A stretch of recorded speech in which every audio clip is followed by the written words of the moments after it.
हर पूनम की रात को शिवानी का असली नागिन रूप सामने आता था, पर इस बार जब वो बहू की जिम्मेदारियां निभा रही थी तो उसे ध्यान ही नहीं रहा कि आज पूनम की रात थी और वो अपने असली रूप में आने लगी थी। शिवानी को डर लग रहा होता है कि कहीं उसका ये राज सबके सामने ना आ जाए। हे भगवान, अब मैं क्या करूं? अगर किसी को पता चल गया कि मैं एक नागिन हूं तो मुझे इस घर से ये लोग निकाल देंगे और चंदन, वो तो मुझसे नफरत करने लगेंगे।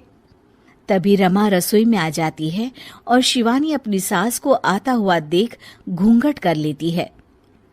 बहू, तू यहाँ क्या कर रही है इतनी देर से? तभी रमा देखती है कि शिवानी ने घूंघट किया होता है। अरे बहू, ये तूने अचानक से घूंघट क्यों कर लिया? कुछ नहीं सासू माँ, वो मेरी ना सहेली का फोन आया था अभी।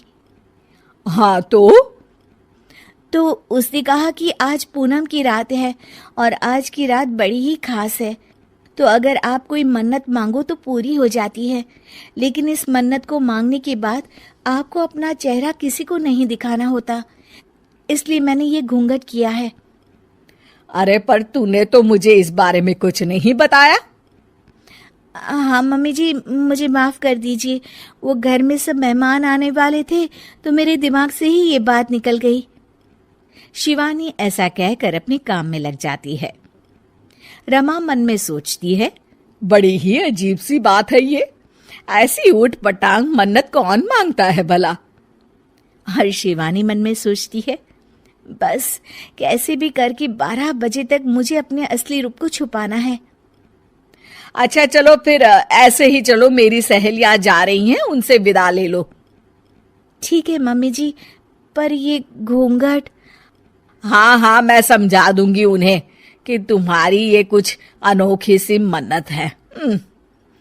शिवानी अपनी सास के पीछे चल रही होती है, पर उसका निचला शरीर अब नागिन का रूप ले लेता है। वो मन में सोचती है, हे भगवान, अब मैं क्या करूं?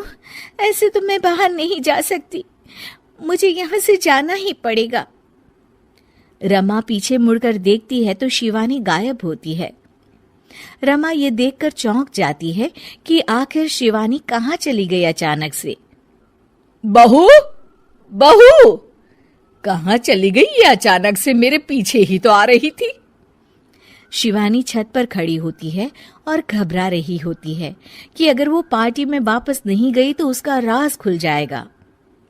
वो चंद्र देवता से प्रार्थना करने लगती है, हे चंद्र देवता, मेरे असली रूप को आज किसी के सामने मत आने दीजिए। मैं इस परिवार से बहुत प्यार करती हूँ और मैं यहीं रहना चाहती हूँ। चंद्र देवता प्रकट हो जाते हैं। अगर तुम यही चाहती हो शिवानी, तो मैं तुम्हें इंसान के शरीर में हमेशा के लिए परिवर्तित कर देता हूँ, पर फिर तुम एक नागिन भी नहीं रहोगी और तुम्हारी सारी शक्तियां छीन जाएगी। मैं यहाँ इस घर की बहू बनकर ही रहना चाहती हूँ चंद्र देवता, आप मेरे शरीर को इंसानी रूप में परिवर्तित कर दीजिए।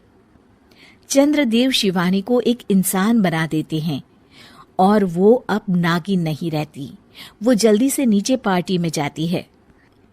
अरे बहू, कहाँ गई थी? क्या हो गया था तुम्हें? मम्मी जी, वो छत पर थी, मौसम खराब हो गया था ना, तो कपड़े बाहर सूख रहे थे, सोचा उतार लाऊं।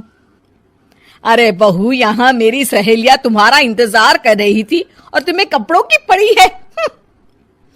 मुझे माफ कर दीजिए मम्मी जी।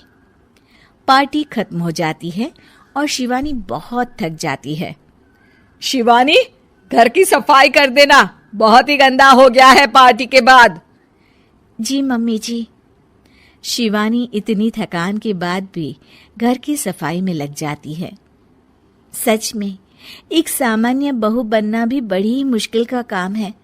अगर चंदन से प्यार न किया होता तो कभी बहू नहीं बनती।